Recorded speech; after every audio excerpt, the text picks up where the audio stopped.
Assalamualaikum warahmatullahi wabarakatuh.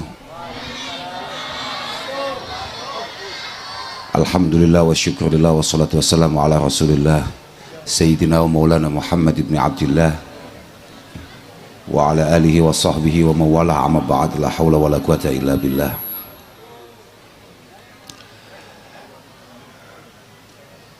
Engkang kawula mulyakaken para habaib, para kiai, para alim, wabil khusus wonten ngersani Kiai Sohib, wonten ngersani kakak kawula Kiai Muhammad Ma'mun, wonten Habib Fahmi, lan sedaya para rawuh, para hadir, wabil khusus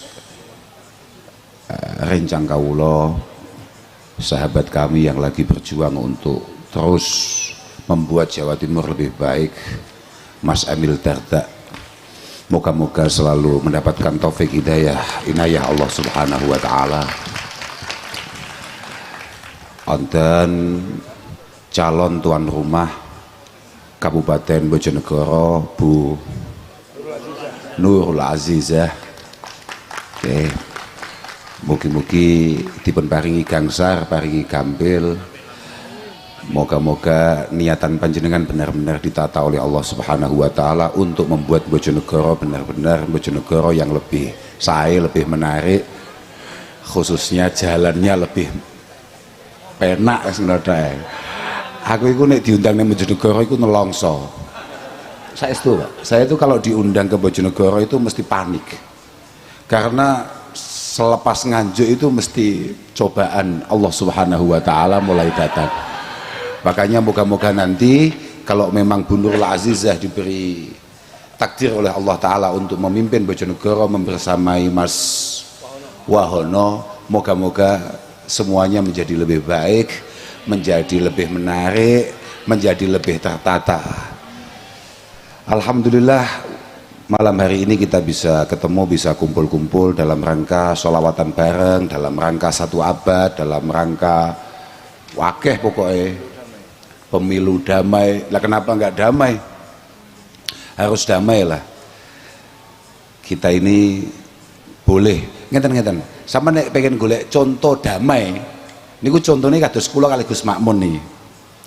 Kula kali Gus Makmun itu sama-sama mendukung Mas Emil di gubernur. Di Jawa Timur, tapi di kabupaten kita ini beda. Tapi padang-padang mawon. Kulo yakin nek Gus Makmun menang aku untuk bagian. Nek Gus Makmun kalah, wong Gus Makmun wis biasa menang, kenapa harus saya bagi? Tadi kulo tenang mawon. Ya artinya begini, bahwa jangan sampai kemudian perbedaan pandangan kita membuat kita kehilangan teman, kehilangan tetangga, atau bahkan saudara. Tetaplah hargai semua pendapat orang, tapi yakinilah bahwa pendapat Anda adalah yang paling menarik dan harus diperjuangkan dengan cara yang menarik pula. Sudah ngoten niku mawon, santai mawon. Harus damai, damai. Karena kita yakin siapapun yang berkontestasi di pemilu kada kali ini semuanya adalah orang-orang yang memang pengen bagaimana daerahnya itu benar-benar semakin baik, semakin maju dan lain sebagainya.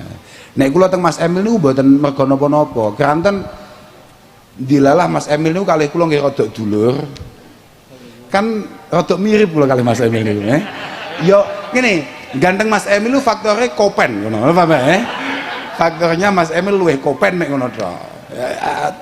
Tapi di luar itu memang kami sangat berharap bahwa Bu Khofifah dengan Mas Emil menyelesaikan, menunaikan, mentuntaskan apa yang sudah menjadi janjinya di beberapa tahun yang lalu. Namun ngoten niku tok ngamongan kula niku. Mboten kok mergo piye-piye. Wong kula ki mboten entuk napa-napa, Mas Emil dereng bayar kula. Saya lho tenan niku, gak ngapusi aku. Curhat ya. Mboten curhat pancen ngoten niku. Lah wau dilatih ikhlas, Padahal kula lek babakan pil-pilan ngeten iki mboten cocok blas kambek ikhlas niku. Asline mboten cocok blas. Tapi karena Gus Makmun wau pun dawuh. Khutbahnya adalah ikhlas kula nggih. Ya semoga-moga lah. nggih fasahih niyata qoblal amal wa tibiha makrunatan bil awal. Awake dhewe wis biasa didhawuhi akhlis wadha alla turida bi taati illa taqarruba min ilahi kadzil kila. Kita ini dalam setiap langkah kita, apalagi dalam setiap pengabdian kita, ketaatan kita, usahakan ikhlas. Kenapa harus tidak ikhlas loh? Kenapa harus kita pamerkan atau kita banggakan?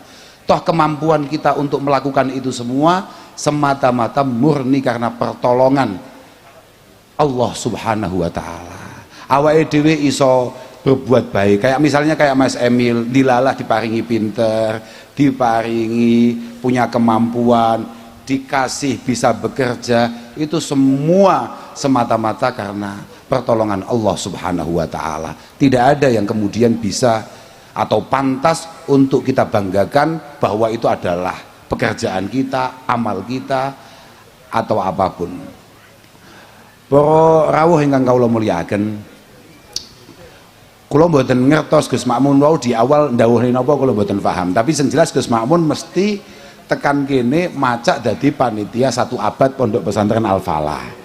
Padahal di Kabupaten Kediri kiainya beliau, wong ketua PCNO-nya beliau, kula niku malah mboten gadah jabatan napa-napa, sempat dados wong PW mon dipecat. Nggih, lho nggih ya, saestu. Kula niku pecatan PW ya. Tapi nggih mangga bahagia. Pokoke selama Mas Emil Padang kula nggih melu Padang ya. Nggih, kula panggah Padang-Padang mawon nggih. Walhasil kula wau mriki niku keranten beberapa waktu yang lalu garwane Yai Sahib niki teng griya kula dawuh menawi akan ada acara 1 abad yang kemudian disemarakkan oleh pondok-pondok pesantren yang ada di sekitar situ dan didukung oleh ibu-ibu muslimat. Ternyata pesan tekan kene tenan, sing teko niku full ibu-ibu dan calon ibu-ibu. Nek payu. Nah. Lho lha piye? Nek payu. Tapi muga-muga nek pancen wis wayahe payu, muga-muga entuk jodoh sing apik. Entuk jodoh yang mampu membawa sampean semua para calon ibu-ibu yang melahirkan generasi-generasi bangsa yang sangat istimewa, generasi bangsa yang sangat bisa kita andalkan dan kita harapkan di masa depan. Moga-moga pancen entuk jodoh sing luar biasa pula. Saya ingat dawuhnya orang tua saya ketika menceritakan pidatonya Pak Karno. Iya Mas, ini Mas. Pidatonya Pak Karno di hadapan gadis-gadis SMA di kota Bandung kala itu. Entah tahun berapa saya nggak ngerti. Yang jelas bapak saya bercerita bahwa Pak Karno dawuh, anak-anak gadisku yang cantik, tolong kalau ada laki-laki yang datang ke rumahmu untuk melamarmu, tanya pertama kali, apa cita-citamu? Kalau dia kelihatan belum punya harapan dan cita-cita, sebaiknya suruh pulang, tolak saja. Wong lanang gak duwe cita-cita, wong lanang gak duwe harapan, wah itu sangat berbahaya sekali. Makanya moga-moga zaman besok punya calon-calon yang ya kayak Mas Emil inilah kira-kira begitu. Loh iya toh, awakmu lek duwe jodoh kayak Mas Emil piye? Padang ora? Oh ya ngocono. Lah piye? Jo podang ae.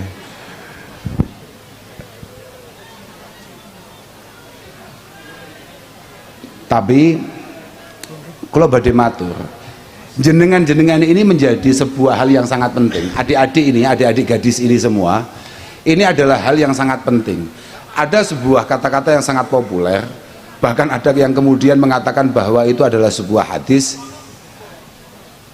al-mar'ah imadul bilad, al-mar'ah imadul bilad, an-nisa imadul bilad, idza salahat salahatil bilad wa idza fasadatil bilad. Perempuan-perempuan ini Mas, ini semua adalah tiang atau pondasi dari sebuah negara. Kalau mereka semua ini terdidik dengan baik, kemudian dia semuanya menjadi perempuan-perempuan yang hebat, menjadi perempuan-perempuan yang hebat, maka dipastikan insya Allah Indonesia di masa yang akan datang sangat menjanjikan adanya. Tapi kalau perempuan-perempuan ini kemudian secara kualitas kurang, dan itu adalah tanggung jawab saudara Wahono dan Bu Nurul Azizah, nah itu sangat berbahaya sekali. Karena bagi kami para santri, kita dari awal tahu bahwa kiai-kiai kita sering mengatakan wa awwalu khubsil ma'i khubsu turabihi wa awwalu khubsil qaumi hubsul manakihi. Pak tukang aku aja ngowoh ae tenanan iki lho, ini kayak contoh awakmu iki urusannya mbek akuamu lho. Jadi ini nih air mineral ini bisa kelihatan apa namanya bersih, bisa kelihatan bening karena memang tempatnya bersih, tempatnya bening. Tapi kalau kemudian tempat ini kotor, maka dari jauh sudah bisa kita pastikan air ini kotor. Begitu pula perempuan. Wa awwalu khubsil qaumi khubsul manakihi.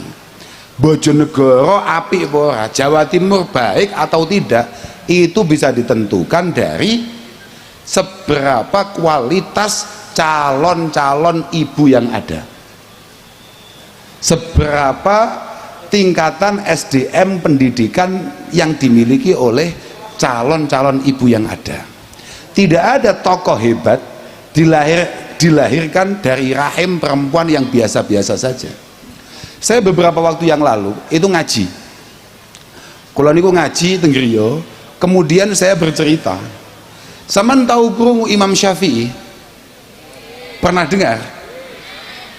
Di mana Imam Syafi'i merupakan satu tokoh yang pada akhirnya pilihannya menjadi acuan hampir mayoritas seluruh ulama yang ada di dunia, khususnya di Indonesia.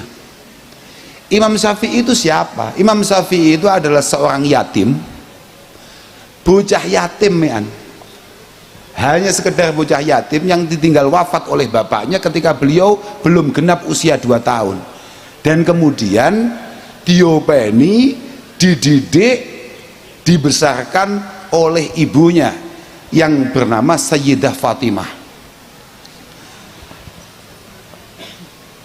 Imam Syafi'i dilalah punya ibu yang sangat luar biasa, istimewa.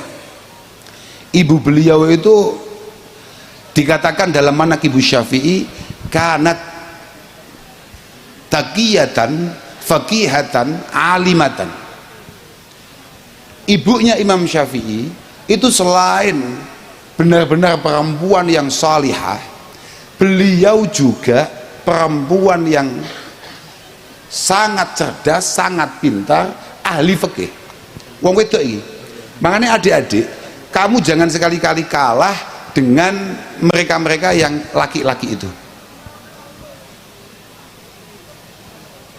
Banyak sekali pemimpin-pemimpin perempuan, banyak sekali tokoh-tokoh Islam perempuan yang kemudian bisa menjadi acuan bagi kita semua. Bahkan mohon maaf nih, kita jangan mengaca ibu-ibu ketika belok kanan kemudian ritingnya riting kiri. Semua perempuan yang kemudian berada di jalur profesional itu semuanya mengerikan dan semuanya istimewa.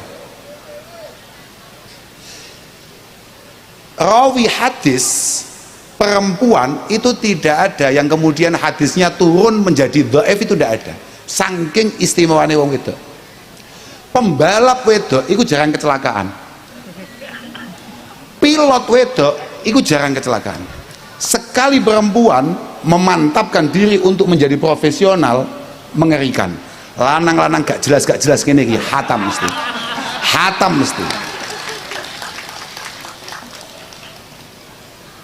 Positif nih. Artinya jangan kemudian ibu-ibu itu hanya kamu nilai dari kalau misalnya sepedahan beloknya nganan tapi rintingnya enggak. Kalau itu bawaan. Satu-satunya yang enggak rinting pernah nyalip Kanjeng Nabi itu ya cuman ibu-ibu loh mas. Kata Rasulullah apa? Ana awwalu may yaftahu babal jannah. Aku itu orang pertama yang membuka pintu surga. Fa'ara imra'atan tubadiruni. Tahu-tahu saya lihat ada seorang perempuan nyalip saya tanpa pamit. Artinya bapak-bapak, ibu-ibu ini wis duwe karep, iku pancen ra butuh pamit awakmu, Pak. Fakultu man anti. Ibu, saman ki sapa? Kamu itu siapa? Ana mra'atun qa'adat ala aitamin li.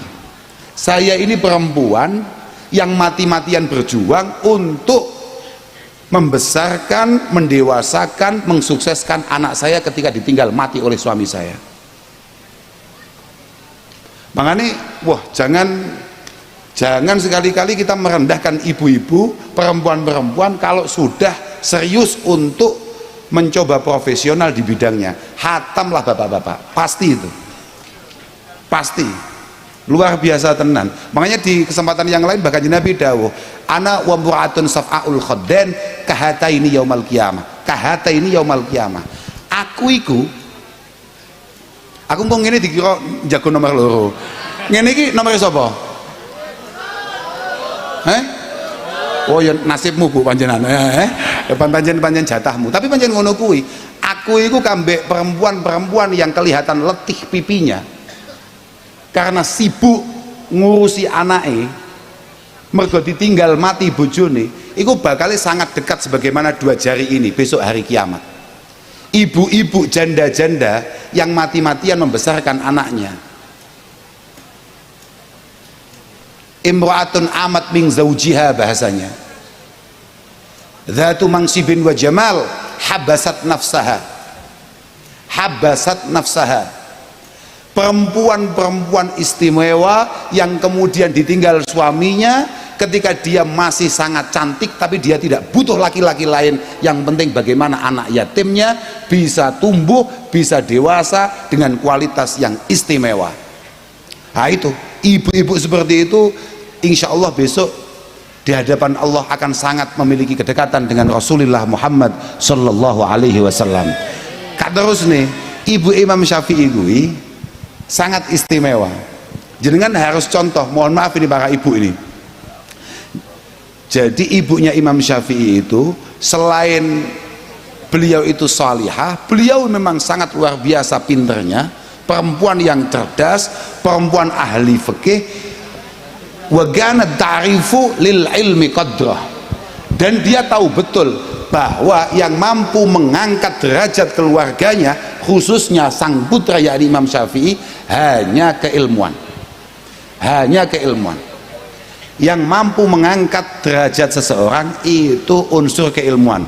Makanya tadi Gus Mamun kan selalu dawuh, jenengan kalau lihat al-falah di mana saja, di daerah manapun, kalau itu bermuara kepada al-falah ploso, pasti thariqahnya, landasannya, jalur perjuangannya adalah at-ta'lim wa ta'allum, belajar dan mengajar. Ngaji Pak. Afdhalut turuq ilallah thariqatut ta'lim wa ta'allum. Cara kita paling efektif untuk menuju Tuhan adalah dengan mempertahankan, memastikan semua perilaku kita berlandaskan keilmuan. Harus diilmoni. Jenengan ngertos, niki ibu-ibu niki penting ini. Saya setelah bahas ibunya Imam Syafi'i ini langsung pulang saya. Jadi jenengan nggak usah tergesa-gesa atau nggak usah panik. Sebentar, saya tidak akan lama. Saya akan ngomong ini saja. Betapa kemudian sang ibu ini memang benar-benar luar biasa. Wa mimma ja'alaha tusajji'u ibnaha ala ta'allum wal istizadah fihi hurmul awaik atau hurmul awaik allati kanat taqa'u fi tariqatihi li'idqanit ta'allum. Yang membuat ibunya Imam Syafi'i semakin yakin bahwa anaknya akan sukses, anaknya akan menjadi orang hebat, apa coba? Yang membuat beliau yakin anaknya akan sukses karena anaknya tidak pernah merasakan kebahagiaan dan selalu mendapatkan kesulitan-kesulitan mulai dia lahir, mulai harta nggak punya, mulai tumbuh kembang tahu-tahu ditinggal bapaknya, dan kemudian harus meninggalkan wilayah tanah kelahirannya. Imam Syafi'i itu lahir kalau nggak salah di Gaza, di Gaza, Palestina, Gaza, yang hari ini selalu diilik-ilik sama orang Israel. Lahirnya di situ. Bayangkan coba, semakin beliau diuji oleh Allah Subhanahu wa Ta'ala, sang ibu semakin yakin bahwa anaknya pasti sukses.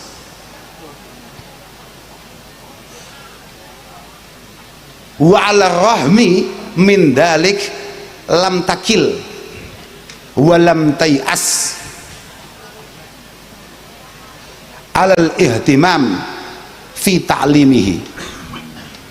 Semakin datang ujian-ujian dari Allah Subhanahu wa Ta'ala kepada keluarga itu, kepada keluarga ibunya Imam Syafi'i dan Imam Syafi'i kecil, beliau semakin mantep bahwa Imam Syafi'i pasti akan menjadi sosok yang sangat istimewa ketika dia dewasa. Dan beliau habis-habisan mengajari anaknya untuk kemudian menjadi orang yang luar biasa. Imam Syafi'i diajari ibunya ngaji Al-Quran kan ketika usia 2 tahun. Imam Syafi'i kemudian dibawa oleh ibunya ke Mekah. Fatamakkana hunaka Syafi'i min khatmil Quran wa huwa ibnu sinin, gimana? Wa huwa ibnu sab'i sinin. Ketika Imam Syafi'i usia 2 tahun dibawa ke Mekah, di sana beliau berkesempatan di tangan ibunya menghafalkan Al-Quran dan beliau hatamkan di usia 7 tahun. Ibu edewe sing marahi, sing mulang ibu edewe. Saat ini jenengan kata koi, putrane jenengan umur 7 tahun apa lobo? Oh terus ngene, gak usah. Awakmu biyen umur 7 tahun apa lobo kowe? Lagi lah, awakmu umur 7 tahun nyapo, aku sing penasaran aku, lah iya,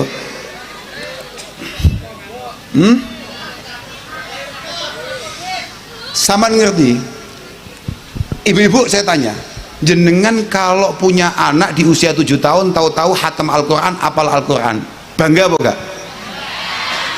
Marem bukan? Berarti jenengan jauh dari ibunya Imam Syafi'i.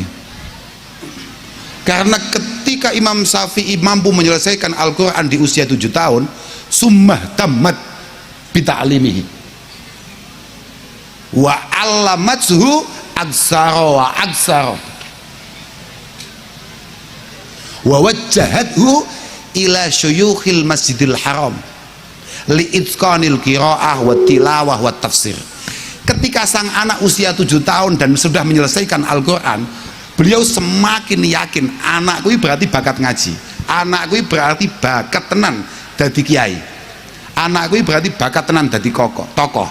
Langsung kemudian semakin anaknya ditekan untuk meningkatkan kualitas ngajinya, untuk memahami Al-Quran dengan sempurna sampai memahami tafsirannya. Makanya Imam Syafi'i usia 13 tahun beliau sudah sangat luar biasa pemahamannya terhadap Al-Quran, sebagaimana beliau sudah paham betul dan hafal betul tentang kitab Muwatta'nya Imam Malik di usia 10 tahun. Lah sing perlu ditiru, ketika Imam Syafi'i sudah sangat luar biasa seperti itu, ibunya tetap gak marem. Fadhahabat bihi ilal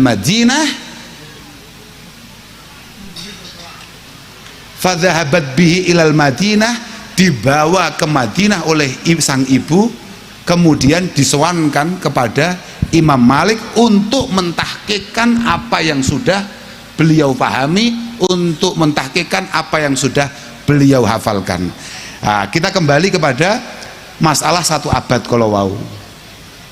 Makanya kula nyuwun kanthi sangat kepada semua teman-teman yang ada di sini, khususnya para orang tua yang ada di sini, tolong di kesempatan kali ini kula kak matur jenengan kalau ada putra atau putri di usia-usia ngaji, tolong niku jenengan kasih izin, kasih kesempatan untuk kemudian budal mondok, budal ngaji. Walaupun acara hari ini adalah 1 abad Pondok Pesantren Al-Falah, saya tidak ngomong jenengan harus membawa putra putri panjenengan ke Pondok Al-Falah, tidak.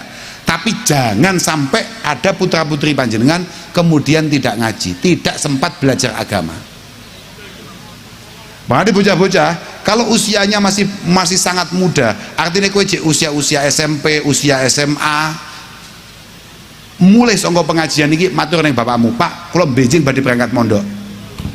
Terserah arep mondok ning diae. Tenan kuwi, awakmu nek pancen pengen sukses tenan, nek gak pengen dadi wong ngowah-ngowah gak jelas. Taharrab anil autani fi talabil ula wa safir fa fil asfari khamsu fawaidi. Kamu itu harus jadi orang yang sesekali harus pergi jauh meninggalkan tanah kelahiranmu. Mas Emil ini dengan dulu sekolah di mana, Mas? Oxford itu mana? Inggris. Oh, takok sik salah, takok sik. Lah Oxford lho dul gaplek. Karo aku ya ngawur. Ha lek mau takoki ngadi luweh kuwi ndi, maja ndi. Ora aku ya Pak, Oxford lho. Beliau belajar meningkatkan kualitas dirinya, nyampe ke Jepang gak marem sampai tekan Oxford. Klubnya apa itu? Iya Oxford United nggih mau mulas tansaya melas maneh niku. Ya paling tidak tapi ya anu lah, lumayan lah, enggak menjadi bahan bulian kayak MU lah ya. Enggak. Lumayan lah lumayan lah. Oh gitu ya. Oh iya, kalau dulu MU semua, saya yakin orang yang membuli MU hari ini dulu juga MU semua. Cuman kesetiaannya meluntur bebarengan dengan melunturnya kemenangan yang dimiliki oleh Manchester United. Mosok wong jagone MU saiki jago City. Ya iya pengkhianat ya panjenengan. Iku pengkhianat tenan iku. Lah Gus Makmun iki pancen MU hayyan wa mayita. Hidup mati maksudku. Hidup mati Gus Makmun itu MU dan tetap setia.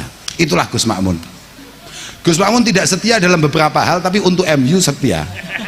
Oke, hanya aku dewi gumun. Kok iso kabeh MU iso setia ngono kuwi? Coba lihat keberanian, kesiapan, keyakinan bahwa harus berhasil untuk kemudian meninggalkan rumah. Kalau melihat Mas Emil, sama dia saya takoki, ndelok wajahe Mas Emil, lamun toh tetep nang omah, kira-kira gedene kopen enggak? Loh, saya tak takoki kowe. Lek ndelok casing-e kayak Mas Emil ini, dia cuma duduk-duduk di rumah ya, sekolah seala kadarnya, kira-kira punya uang nggak sekarang dia? Wajahnya ledeloken, cuma padane wajahmu dhewe, wajah Mas Emil ini kira-kira wajah kopen ora? Ket cilik apa gak? Iya ora? Kan beda, nek awake dhewe kan cilikane buret. Loh, iya ora? Nek Mas Emil kan gak. Bening gawan, paham ora? Apa mau dawuh Gus Makmun istilahnya apa mau? Glowing. Awakmu glowing kudu solawatan. Mas Emil jarang-jarang solawatan, mulutan tok ngono wis cukup. Mulutan tok wis cukup. Lah iya. Tapi toh pada akhirnya Mas Emil tetap meninggalkan rumah untuk kemudian meningkatkan kualitas diri. Taharrab anil autani fi talabil ula. Wasafir fa fil asfari khamsu fawaidi. Tafarruju hammin waqtisabu ma'isyah wa ilmun wa adabun wa suhmatu majidi. Kamu jangan sekali-kali takut, mohon maaf ibu-ibu, jangan sekali-kali panik untuk mengirimkan anaknya jauh dari panjenengan. Jangan khawatir. Jangan khawatir. Yang penting jenengan titipkan di tempat yang tepat, di pondok yang benar, jenengan nggak usah khawatir. Siapa tahu dia akan lebih bahagia di sana. Siapa tahu dia akan lebih terhibur di sana. Waktu sabu maisatin, kadang-kadang ada dari kita ini harus meninggalkan Bojonegoro untuk mencari ekonomi yang lebih baik. Wa ilmun, dan yang paling penting tujuan kita siapa tahu mendapatkan banyak pengalaman. Wa adabun, kita ngerti tambahnya kebudayaan. Wa suhbatu majidi, dan yang pasti kita akan banyak kenalan-kenalan istimewa ketika kita pergi. Kayak kados kula ngeten niki, kula ada tekan Kediri rene Mas yo kula ngersu lotok ket mau. Mergo nyawang dalane. Jadi sekali ono ide ganti bupati ini kula pancen rada setuju. Asli aku pertama kali ganti enek ide Bupati Bojonegoro ganti. Cocok ya aku. Siapa tahu perbatasan Nganjuk sampai tekan kene alus. Wis peteng jeglang-jeglong bayo. Warung gak pate enek. Toko antar kecamatan. Wah, ini harus dengan benahi, Bu. Lah, aku ngomong apa ini ya, pancen yo kalami ngawur antar alas, dan ternyata ketambahan baik sinyal ning kene iki angel to. Masya Allah. Bu, itu tolong dibenahi, sampaikan ke saudara Wahyono radhiyallahu taala anhu. Tempat kita belajar hari ini satu diantaranya adalah dunia apa jenenge kuwi? Digital, dunia internet. Bagaimana Bojonegoro mau maju? Lawang habar Indonesia tidak jadi menang aja terlambat 2 jam, Saman tahu tadi malam Indonesia nggak jadi menang? Ngerti? Sing salah sapa? Mental koclok.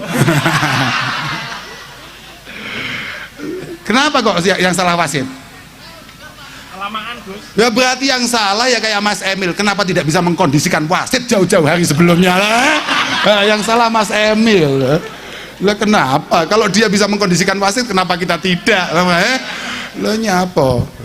Tapi Bojonegoro rada terlambat internetnya, pasti ku. Cara ndelok ngono munyar tok. Lho, kok wis kegulan? Nah itu, tolong Bu Nurul Azizah. Bagaimana jenengan sekali dilantik besok malamnya internet Bojonegoro meningkat tajam. Cocok deh, ya lek ngono tenan ya muga-muga muga-muga. Ya lek kadungane tok lek aku. Lah wong gong jelas akate lho. Lah piye? Boten tapi cocok nih. Tapi pancen kula ngomong apa ene kok. Kula ngomong apa ene? Ancen dalane elek Pak, asli, sumpah elek. Kehapus ya aku. Sama dadi kiai ojo meneng ae. Kan dadi kiai ojo meneng ae. Dalane elek tenan Bojonegoro kuwi, Apa? Loh. Menariknya ngono, ada beberapa wilayah sekali alus, kebacut alus Loh tenan. Tapi di beberapa jalur-jalur tertentu mengerikan. Makanya moga-moga kepemimpinan ke depan benar-benar membawa Bojonegoro lebih maju, lebih baik, lebih menarik. Tapi gini wow Bu, tolong sangat, karena kami ini adalah santri, tolong pendidikan pesantren, pendidikan keagamaan, tolong ditingkatkan fasilitasnya, tolong ditingkatkan perhatiannya. Pun niku mawon, kanten adik-adik yang sangat cerdas ini, kalau kemudian perilakunya hanya didasari kecerdasan tanpa didasari dengan etika, akhlak dan juga agama, ini juga sangat memprihatinkan dan membahayakan di kemudian hari. Internet itu tempatnya hal-hal positif bagi tangan-tangan dan otak-otak yang positif. Tapi internet menjadi tempat yang sangat mengerikan dan mengkhawatirkan di tangan orang-orang yang kemudian ya kayak awak-awakmu ini wajahnya, paham gak Aku bingung kayak contoh ya kayak awakmu ini lah kayak awakmu ini gitu wajahnya. Makanya lah saya itu pokoknya kalau nabung pengen jenengan kalau punya putra putri di usia mondok, tolong panjenengan dorong untuk mondok, untuk ngaji, jenengan kirim ke kiai-kiai. Kayak kata sebagai sohib ngeten iki misale. Kula kendere ndongaken nyapa tuh tangan we. Kowe santrine. Oh. Hak kira ya sohib arep maju. Lah ket mau semuk tamu nggih. Yen mboten pengen maju ya. Ampun ya. Kiai mawon. Nggih. Pun sing maju kersane saudara Wahono mawon.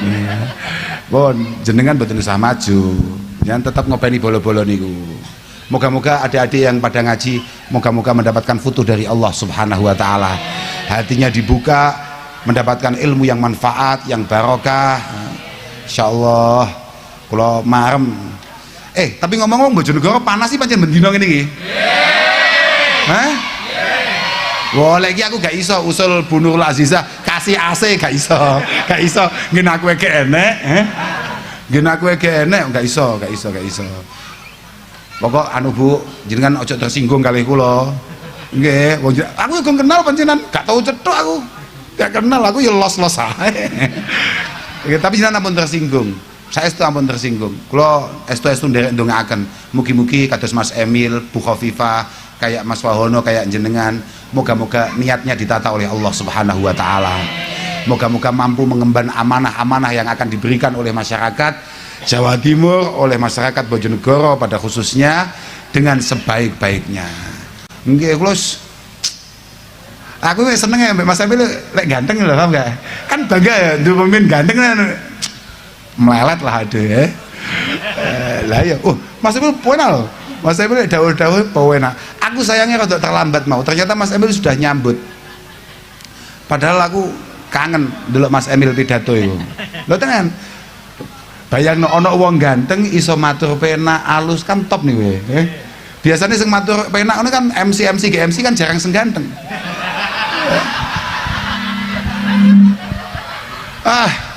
Wes lah. Kula boten perlu matur napa-napa malih.